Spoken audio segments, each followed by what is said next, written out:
lovely as usual. So முதல்ல வந்துட்டு Sundar sir நீங்க தான் மேடைக்கு வந்து இந்த இனிய விழாவை துவக்கி வைக்க வேண்டும். ப்ளீஸ் வாங்க. வந்திருக்கும் பெரியவர்கள், பத்திரிகை, மீடியா அண்ட் சோஷியல் மீடியா சகோதர சகோதரிகள் அனைவருக்கும் எனது மாலை வணக்கம். மதகஜராஜாக்காக எப்போவும் உங்களை சந்திச்சிருக்க வேண்டியது. ஏற்கனவே ஒரு தடவை சந்திச்சேன் பல வருஷத்துக்கு முன்னாடி. மறுபடியும் வந்து சந்திக்கக்கூடிய ஆப்பர்ச்சுனிட்டி வரும்னு நினச்சி கூட பார்க்கல. ஆஸ் எ டைரக்டராக வந்து அவ்வளோ சந்தோஷமாக இருக்குது. இது ஒரு எதிர்பாராமல் ஆரம்பித்த ஒரு சந்தோஷமான நிகழ்வு. ஒரு கொஞ்ச நாளைக்கு முன்னாடி நைட் ஒரு 11:30 மணிக்கு எனது மதிப்பிற்குரிய திருப்பூர் சுப்பிரமணியன் சார் அவர்கள் வந்து நைட் ஃபோன் பண்ணார் 11:30 மணிக்கு. எனக்கு ஒரே ஆச்சரியமாக இருந்துச்சு. ஏன்னா அவரெல்லாம் வந்து சீக்கிரமாக தூங்க போகிறவர் 11:30 மணிக்கு 12 மணிக்கு ஃபோன் பண்ணுறாரு, என்ன எமர்ஜென்சின்னு பயந்துட்டு ஃபோன் எடுத்தேன். அப்போ அவர் சொன்னார், சுந்தர் இந்த மாதிரி இந்த மதகஜராஜா படத்துக்கு கூப்பிட்டாங்க, அவர் ப்ரொடியூசர் வந்து பார்க்கணுன்னு சொன்னார். சரி கொஞ்சம் வருஷங்களுக்கு முன்னாடி எடுத்த படமாச்சா எப்படி இருக்கும்ன்ட்டு ஒரு டவுட்டில் தான் போனேன். நான் பார்த்து வந்து ரொம்ப வியந்துட்டேன். படம் ரொம்ப நல்லா இருந்துச்சுட்டு அந்த படத்தை பற்றி கிட்டத்தட்ட ஒரு 1/2 மணி நேரம் வந்து ரொம்ப ரசித்து சொன்னார். அதை கேட்கும்போது எனக்கு ரொம்ப சந்தோஷமாக இருந்துச்சு. ஏன்னா திருப்பூர் சுப்பிரமணியன் சார் வந்து கிட்டத்தட்ட 30 வருஷமாக நான் வந்து என்னோடய படங்களை வந்து அவர் வந்து ரிலீஸ் பண்ணிகிட்ருக்காரு. எந்த படமாக இருந்தாலும் அவர் அந்த படத்தோட வியாபாரத்தை பற்றி தான் சொல்லுவார். படம் இவ்வளோ கலெக்ஷனாக இருக்குது, நல்லா போயிருக்கு, ஆவரேஜாக போயிருக்கு மாதிரி தான் சொல்லுவார் ஒழிய எப்பவுமே அந்த படத்தை பற்றின விமர்சனம் ரைட் ஃப்ரம் முள்ளத்தெளித்தால் ஆரம்பித்து இந்த நிமிஷம் வரைக்கும் எந்த படத்தோட விமர்சனத்தையும் சொன்னதில்லை. அப்படிப்பட்ட ஒரு திரையுலக ஜாம்பவான்களில் ஒருத்தராக இருக்கிற அவர் வந்து இந்த படத்தை பற்றி அவ்வளோ வசதியாக சொல்லும்போது எனக்கு ரொம்ப சந்தோஷமாக இருந்துச்சு. அவர் என்ன சொன்னார்ன்ட்டு நான் ரொம்ப ஓவராக சொல்லிக்கல. ஏன்னா அது பின்னாடி ஏதாச்சும் ஆச்சுன்னா நீங்கள் என்ன நக்கல் பண்ணுவீங்க, அதனால் அது சொல்லலை. பட் அதோடு அவர் நிற்காமல் அந்த படம் ரொம்ப பிடிச்சதுனால அவர் இமீடியட்டாக அவர் ப்ரொடியூசர்ஸ் மற்றும் திரையுலக பெரியவங்கள்லாம் உட்காந்து பேசி முடிவு பண்ணி இந்த படம் ரிலீஸ் பண்ணுறதுக்கான வழிவகை பண்ணி இன்றைக்கி பொங்கல் ரிலீஸாக உங்கள் முன்னாடி நாங்கள் வந்து நின்றுருக்கோம். மதகஜராஜா எனக்கு ரொம்ப ஒரு ஸ்பெஷலான படம். ஏன்னா இந்த படத்தில் தான் வந்து எனக்கு வந்து என்னோடய உடன்பெறாத தம்பி அப்போ ஆரம்பித்த எங்கள் நட்பு உறவு வந்து இன்றைக்கி எங்கள் குடும்பத்தில் ஒருத்தராக வந்து தொடர்ந்துட்டுருக்கு. அது ஒரு சின்ன விதையாக ஆரம்பித்த ஒரு விஷயம். இந்த படம் ஆரம்பித்து இத்தனை வருஷம் ஆச்சுன்ட்டு நம்ப முடியல. ஏன்னா படம் ஆரம்பிக்கும் போது நானும் விஷாலும் பிளான் பண்ணது என்னென்னா, ஏற்கனவே நான் வந்து மதகஜராஜா வேற ஒரு இன்டர்வியூவில் நான் சொல்லியிருந்தேன். இந்த 80s வந்து நிறையா ஜனரஞ்சகமான படங்கள் வந்திருக்கு. முரட்டுக்காலை, சகலகலா வல்லவன், போக்கிரி ராஜா, இந்த மாதிரி படம் மாதிரி ஒரு படம் பண்ண எனக்கு ரொம்ப ஆசையாக இருந்துச்சு. ஏன்னா எல்லாமே ரொம்ப ஒரு சீரியஸ் ஓரியன்ட், ஒவ்வொரு ஜானர் ஒவ்வொரு மாதிரி. இந்த ஜானரில் ஒரு படம் பண்ணால் எப்படி இருக்கும், குடும்பத்தோடு உட்காந்து பெரிய கீஜிக்கெலாம் இல்லாமல் ஒரு சந்தோஷமாக ஒரு பாசிட்டிவ் வைப்ரேஷனோட 80s வந்த மாதிரி ஒரு படம் பண்ணணுன்ட்டு நாங்கள் ஆசைப்பட்டோம். அந்த மாதிரி ஒரு படம் தான் வந்து ஒரு மதகஜராஜா. ஒரு 3 நண்பர்களுக்குள்ளே அவங்களோட பிரச்சனையை தீர்க்கிற ஒரு மெயின் நண்பரோட கதையாக வந்து இந்த கதையை ஆரம்பித்தோம். சில காரணங்களால், தவிர்க்க முடியாத காரணங்களால் அந்த படத்தோட ரிலீஸ் கொஞ்சம் டிலே ஆயிடுச்சு. ஸோ அந்த படத்தை பற்றி ரிலீஸ் பண்ணலான்னு முடிவு பண்ணி, பொங்கல் ரிலீஸ் பண்ணலான்னு முடிவு பண்ணி, ஆக்சுவலாக நேற்றோ முந்தா நாளாக வந்து அனௌன்ஸ் பண்ணோம். அனௌன்ஸ் பண்ணுறதுக்கு முன்னாடி எனக்கு ஒரு சின்ன பயம் இருந்துச்சு. ஏன்னா கொஞ்சம் வருஷத்துக்கு முன்னாடி எடுத்த படம் மறுபடியும் ரிலீஸ் பண்ணும்போது வரவேற்பு எப்படி இருக்கும், இல்லை மேபி சோஷியல் மீடியாவில் கலாய்ப்பாங்களா, ஏன்டா இப்போ இந்த படத்தை ரிலீஸ் பண்ணுமா முக்கியமாங்கிற மாதிரி எல்லாம் நான் கொஞ்சம் நினச்சேன். இந்த மாதிரிலாம் வரவேற்பு இருக்குமான்னு ஒரு பயத்தோடு தான் வந்து அது ஃபஸ்ட்டு ஆடு வந்துச்சு. பட் நான் மட்டும் இல்லை, எங்களோட க்ரூ, தயாரிப்பு நிறுவனம் எல்லாருமே வந்து ஒரு சந்தோஷ சர்ப்ரைஸ் ஆகிட்டோம்.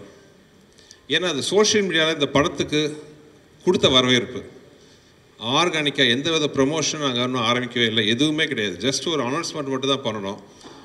சோஷியல் மீடியாவில் அவ்வளோ ஒரு வரவேற்பு இந்த படத்துக்கு. சோஷியல் மீடியா மட்டும் இல்லாமல் டிவி ஆகட்டும், யூடியூப், எவ்ரிவேர் அந்த படத்தை பற்றி பயங்கர பாசிட்டிவ் வைப்ரேஷன். இந்த படம் பொங்கலுக்கு வருது, நம்ம போய் பார்க்கணும். இதெல்லாம் பார்க்கும்போது எனக்கும் விஷயங்களுக்கெல்லாம் நாங்கள் பேசி ரொம்ப சந்தோஷப்பட்டுக்கிட்டோம். இன்ஸ்பைட் ஆஃப் இவ்வளோ டிலே ஆனாலும் அந்த படத்து மேலே இருக்கிற ஒரு எதிர்பார்ப்பு இன்னும் இருக்குங்கன்னு நினைக்கும்போது ஒரு டைரக்டராக எனக்கு ரொம்ப சந்தோஷம். இந்த படத்தை வந்து வாழ்த்தி வரவேற்று ட்வீட் பண்ணின, சோஷியல் மீடியாவில் போட்ட, டிவியில் பகிர்ந்து கொண்ட அனைத்து நண்பர்களுக்கும் என்னோடது மனமார்ந்த நன்றி. ஏன்னா இது வந்து எங்களுக்கு ஒரு பெரிய ஒரு கான்ஃபிடன்ஸ் பூஸ்டாக இருந்துச்சு. அது மட்டும் இல்லாமல் படம் இன்னும் ஒரு வாரத்தில் ரிலீஸ் ஆக போகுது. படத்தை பார்த்துட்டு அதே மாதிரி ஒரு நல்ல ஒரு ஒப்பீனியன் கொடுப்பீங்கன்னு நினைக்கிறேன். ஆனால் அதே நிமிஷத்தில் இன்னொரு சொல்லிக்கிறேன், நாங்கள் யாருமே சொல்லாத விஷயத்துலாம் சொல்லலை. இது ஒரு நல்ல ஒரு என்டர்டெய்னர். பொங்கல் மாதிரி ஒரு ஃபெஸ்டிவல் காலத்தில், ஏன்னா அந்த படம் நாங்கள் ஆரம்பித்த போதே பொங்கல் ரிலீஸை மனசில் வச்சு தான் நாங்கள் ஆரம்பித்தோம். அந்த பொங்கலுக்கு மிஸ் ஆனது இந்த பொங்கலுக்கு வருது. கண்டிப்பாக அது வந்து ஒரு ஃபெஸ்டிவல் மூடுக்கு வந்து ரொம்ப ஒரு அருமையான படமாக இருக்கும்ன்ட்டு நான் வந்து நம்புகிறேன். ஆக்சுவலாக ஒரு நண்பர் வந்து சோஷியல் மீடியாவில் போட்டிருந்தார், மதகஜராஜா லேட்டாக வந்தாலும் லேட்டஸ்ட்டாக வரும்ன்ட்டு. நானும் நம்புகிறேன் இது லேட்டஸ்ட்டாக இருக்கும், உங்களுக்கெல்லாம் பிடிக்கும்ன்ட்டு. ஏன்னா அந்த படத்தில் வந்து ஹியூமர் அவ்வளோ பிரமாதமாக ஒர்க் அவுட் ஆகிருக்கு. இன்னொரு இந்த படத்தில் எனக்கு ஒரு சென்டிமெண்ட் அட்டாச்மெண்ட் என்னென்னா, என்னோட குருநாதர் மணிவண்ணன் சார் கடைசியாக நடித்த படம் அது. இப்போ வந்து அவர்லாம் நம்ம நடுவில் இல்லைன்னு நம்பவே முடியல என்னால். இன்னும் வந்து அவர் நின்று ஆசீர்வாதம் பண்ணிட்டு இருப்பார்னு நினைக்கிறேன். அதே மாதிரி வந்து எனக்கு வந்து ரொம்ப மரியாதைக்குரிய டைரக்டர் திரு மனோபாலா அவர்கள். மனோபாலா சாரோட இந்த படம் நான் ஒர்க் பண்ணுவோம், ரொம்ப இந்த படத்தை எதிர்பார்த்தார். ஏன்னா அந்த படத்தில் வந்து ஒரு 15-20 நிமிஷம் விஷால், சந்தானம், மனோபாலா சார் வச்சு ஒரு எபிசோடு வரும். நான் ஏற்கனவே சொல்லியிருக்கேன், நான் நிறைய காமெடியெல்லாம் பண்ணியிருக்கேன். ஆனால் நான் பண்ண காமெடியிலேயே வந்து எனக்கு ரொம்ப ஃபேவரட் எதுன்னு கேட்டிங்கன்னா அந்த ஒரு 20 நிமிஷம் எபிசோட். எல்லாருமே வந்து மனசு விட்டு சிரிக்கக்கூடிய, ரசிக்கக்கூடிய மாதிரி அது ஒரு இன்ட்ரெஸ்டிங்கான ஒரு எபிசோடு வரும் இந்த படத்தில். ஒவ்வொருத்தரையும் மனோபாலா சார் வந்து கேட்பார், எப்படா அந்த படம் ரிலீஸ் ஆகுது, அந்த படம் ரிலீஸ் ஆச்சுன்னா என் ரேஞ்சே வேறு அப்படின்னு சொல்லிட்டு இருப்பார். அன்ஃபார்ச்சுனேட்லி அவர் இல்லை. ஆனால் அவர் நினைவுகளை வந்து இந்த படம் இனிமையாக சுமந்துட்டு வரும்ன்ட்டு நம்பிக்கை எனக்கு இருக்குது. இந்த படத்தில் வந்து ஒரு மிகப்பெரிய ஒரு ப்ளஸ் என்னென்னா, அப்பார்ட் ஃப்ரம் விஷால், விஜய் ஆண்டனி. நானும் விஜய் ஆண்டனியும் வந்து ஃபஸ்ட்டு சேர்ந்து ஒர்க் பண்ண படம் இதுதான். நான் முதல்ல அவுட்லுக்கில் அவர் பார்க்கும்போது ஒரு பெரிய மியூசிக் டைரக்டர், ஒரு பயங்கரமாக இருப்பார் அப்படி இப்படின்னு நினச்சேன். ஆனால் அவர் குழந்தை, அந்த குழந்தை இன்னும் அந்த குழந்தையாகவே இருக்குது. ரொம்ப சந்தோஷம். அந்த எளிமை, அந்த வெள்ளை மனசு எல்லாமே வந்து அவர் அப்படியே இருக்குது. தேங்க்யூ விஜய், சூப்பர் மியூசிக் கொடுத்தாரு. ஆக்சுவலாக we miss your this commercial music Vijay. உங்களை மாதிரி இந்த மாதிரி ஒரு ஃபாஸ்ட் பிட்லாம் கொடுக்குறது வந்து வெறும் சில மியூசிக் டேரக்டர் தான் இருக்காங்க. நீங்கள் ஹீரோவாக நடிக்கிற படம்லாம் ஒரு சீரியஸ் படங்கிறதுனால சீரியஸ் சாங்காக போட்டுட்ருக்கீங்க. நீங்கள் எங்களுக்கெல்லாம் மியூசிக் போட்டால் தான் இந்த மாதிரி சாங் நீங்கள் கொடுப்பீங்க. ஸோ நாங்கள் வந்து இசையமைப்பாளர் விஜய் ஆண்டனி ரொம்ப மிஸ் பண்ணுறோம். You have to come back as a music director. As a ஹீரோவாக நீங்கள் வந்து you're rocking. As a music டைரக்டராக நீங்கள் வெளிப்படவும் பண்ணணும். பாருங்கள் எவ்வளோ கிளாஸ் பண்ணுறாங்கன்ட்டு. உங்களுக்கு நிறைய ரசிகர்கள் இருக்கிறாங்க. ஸோ இந்த மாதிரி ஃபாஸ்ட் நம்பர், நீங்கள் சீரியஸ் ஹீரோ. ஸோ எங்களை மாதிரி படத்துக்கு இந்த மாதிரி சாங்கெல்லாம் போட்டு கொடுங்க. விஜய் ஆண்டனி பாட்டு மட்டும் இல்லை, நான் பண்ண படங்களில் எனக்கு மிக பிடிச்ச ரீரெக்கார்டிங்கும் இந்த படத்தில் இருக்குது. அவ்வளோ அருமையாக அந்த படத்துக்கு ஆர்ஆர் இருக்கும். ஸோ நீங்கள் அந்த படத்தை பார்த்தீங்கன்னா நீங்கள் அதை கண்டிப்பாக அதை என்ஜாய் பண்ணலாம். அப்புறம் இந்த படத்தில் என்னை விட அதிக கஷ்டப்பட்ட ஆத்மா யாருன்னா விஷால் தான். தெரியாதனமாக அவர்கிட்ட சொல்லிட்டேன், கிளைமாக்ஸ் வந்து ஒரு 8 பேக்ஸில் வரணுன்ட்டு. சரின்ட்டாரு. But due to some reasons வந்து அந்த 8 பேக்ஸ் ஷூட்டிங் தள்ளி போயிடுச்சு. கிட்டத்தட்ட ஒரு வருஷம். அந்த ஒரு வருஷம் அந்த 8 பேக்ஸை மெயின்டைன் பண்ணுறது சாதாரண விஷயம் கிடையாது. வெறும் பச்சை தண்ணியை குடிச்சிக்கிட்டு நாங்களாம் சாப்பிடும்போது சோத்தை எல்லாம் மூந்து பார்த்துக்கிட்டு அவ்வளோ கஷ்டப்பட்டார். இன்ஃபேக்ட் ஃபைட் சீக்வன்ஸ்லாம் நிறைய இடத்துல வந்து விளையாட்ட சொல்ல உயிரை பணையை வச்சு. ஆக்சுவலாக இந்த ட்ரைலரில் கூட ஒரு ஷாட் பார்த்துருப்பீங்க. அவர் மொட்டராஜன் தலையில் உட்காந்து கீழே வால்ட் அடிக்கணும். அது சின்னதாக டைமிங் மிஸ் ஆகி கழுத்தில் லேண்ட் ஆச்சு. அதை பார்த்து எனக்கு கழுத்து அந்த டொக்குன்னு சத்தமே கேட்டுச்சு. எனக்கு உயிரே போயிடுச்சு. ஐயோ என்ன ஆக போதோ, எதோ வருது மனசில். நல்ல வேலையை அப்போலோ பக்கத்துலேயே நாங்கள் ஷூட் பண்ணிட்டு இருந்தோம். இமீடியட்டாக அப்போலோ கூப்பிட்டு போனோன்னா அந்த டாக்டர் பார்த்துட்டு சொன்ன ஒரே வார்த்தை, பிகாஸ் இவர் ஃபிசிக்கலாக எக்ஸசைஸ்லாம் பண்ணி அவ்வளோ ஸ்ட்ராங்காக இருக்கிற ஒரே காரணத்தினால வந்து இதனால் எந்த வித பாதிப்பு இல்லைன்னு சொன்னார். ஆனால் அதை பற்றி இவர் கவலை பண்ணாமல் இமீடியட்டாக வந்து அடுத்த ஷாட்டுக்கு ரெடி ஆகிட்டார். ஸோ படத்தில் ஆக்ஷன்ஸ்லாம் ரொம்ப நல்லாயிருக்கும். எஸ்பெஷலி இந்த கிளைமாக்ஸ் சாங். கிளைமாக்ஸ் வந்து 2 மலைகள் மோதிக்கிற மாதிரி ஒரு ஃபைட் சீக்வன்ஸ் வரும்.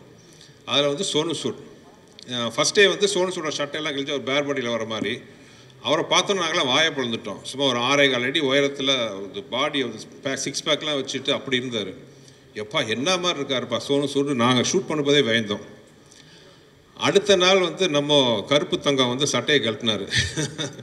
எல்லாம் அறந்துட்டோம். அப்படி ஒரு ஃபிசிக் அந்த பாடி, படத்துக்காக ஒரு கட்டமைச்ச பாடி. அந்த மாதிரி எனக்கு இனிமேல் அந்த மதகஜராஜா வெளியில் வரணும்னு நான் இவ்வளோ ரொம்ப போராடினதுக்கு ஆசைப்பட்டதுக்கெல்லாம் ஒரே காரணம், விஷால் பட்ட கஷ்டத்தை மக்கள் பார்க்கணும். மக்கள் பார்த்து அதை பிடிச்சி ஏற்றுக்கிறது மக்களோட கையில் இருக்குது, பத்திரிகையாளர்கள் உங்கள் கையில் இருக்குது.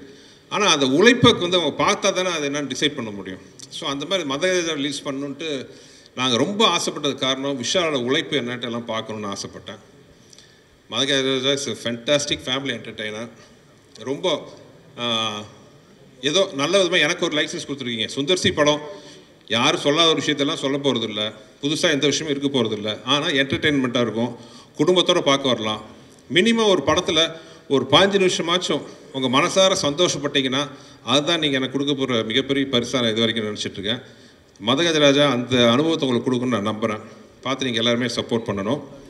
அப்புறம் அந்த படத்தில் வந்து முக்கியமான விஷயம், விஜய் ஆண்டனி சார் மட்டும் இல்லாமல் எனக்கு இருந்த ஒரு அருமையான டெக்னிக்கல் க்ரூ. இத்தனை வருஷம் கழிச்சும் அவங்களாம் என் முன்னாடி உட்காந்துருக்கிறத பார்க்கும்போது அவ்வளோ சந்தோஷமாக இருக்குது. என்றைக்குமே என் தம்பியா, என் வலது கையா, என்னுள் பாதியாக இருக்கிற என் அன்பு தம்பி வெங்கட், அப்புறம் இந்த படத்துக்காக உயிரை கொடுத்து ஒர்க் பண்ண ரிச்சர்ட், இத்தனைக்கு இவ்வளோ பிஸியாக இருக்கிற ரிச்சர்ட், பிஸி கேமராமேனாக இருக்கிறவர், இந்த படத்தை ரிலீஸ் பண்ணணுன்னா எல்லா வேலையும் விட்டுட்டு வந்து இந்த படத்துக்கு இது விடிய உட்காந்து இந்த சாங்லாம் ரெடி பண்ண ரிச்சர்ட் ஆகட்டும், என்னுடைய பல படங்களுக்கு எனக்கு உறுதுணையாக இருக்கிற ஸ்ரீகாந்த், எடிட்டர் ஸ்ரீகாந்த், அவரும் அதே தான், விடாமுயற்சிக்கும் அவர் தான் எடிட்டர்.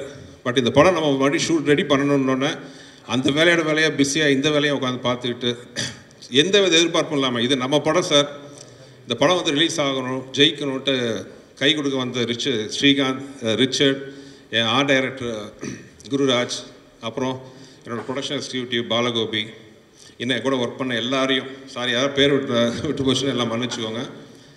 எல்லாருக்கும் இந்த சந்தர்ப்பத்தில் நான் நன்றி சொல்ல விரும்புகிறேன்.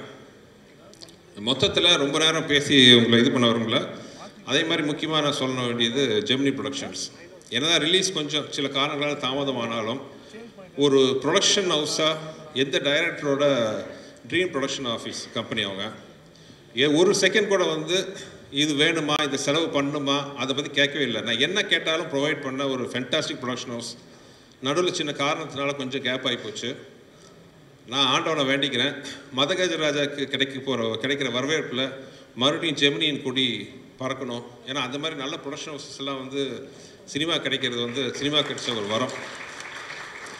So we wish Gemini productions coming back again in a big way sir. You're already big, but as a production house, I want you to come back in a big way, Mr. Anand and Kiran sir. And thank you. பொங்கலுக்கு பத்திரிகைகள் உங்கள் முன்னாடி வந்து நின்று எப்பவும் போல் நான் வேண்டி கேட்டுக்கிறேன், படத்தை நல்லபடியாக மக்கள்கிட்ட போய் சேர்த்தணும். நீங்கள் படம் பாருங்கள், ரசிப்பீங்கன்னு நம்புகிறேன். வேறு என்ன சொல்கிறது, உங்களுக்கு எல்லாத்துக்கும் இந்த படத்தை பற்றி தெரியும். அப்புறம் எல்லாருக்கும் இந்த படத்தை ரிசீவ் பண்ண இந்த படத்தை ரிலீஸ் பண்ண போகிறோங்கிற செய்தியை கேட்டவங்க நல்லபடியாக ரிசீவ் பண்ணி பாசிட்டிவாக நியூஸ் பண்ணின ட்விட் போட்ட சோஷியல் மீடியா நண்பர்கள், மீடியா டிவி நண்பர்கள் அனைவருக்குமே எனது வணக்கம், எனது நன்றிகள். அப்புறம் என்ன, நீங்கள் எனக்கு பெரிய சப்போர்ட்டாக இருக்கிற என்னோடய லக்கி மாஸ்காட் என் ஒய்ஃபுக்கு நன்றி. திடீர்னு அரேஞ்ச் பண்ண ப்ரோக்ராம் சொன்ன உடனே வேறு எந்த ஃபங்க்ஷனுக்கும் அவ்வளோ சீக்கிரம் ஒத்துக்காத டிடி, எங்கள் மேலே இருக்கிற நட்பில் அன்போடு வந்ததுக்கு ரொம்ப நன்றி DD. You made our evening and thank you everybody. நன்றி. மறுபடியும் எல்லாத்தையும் சந்திக்கிறேன் சின்ன கேப்புக்கு அப்புறம். தேங்க்யூ.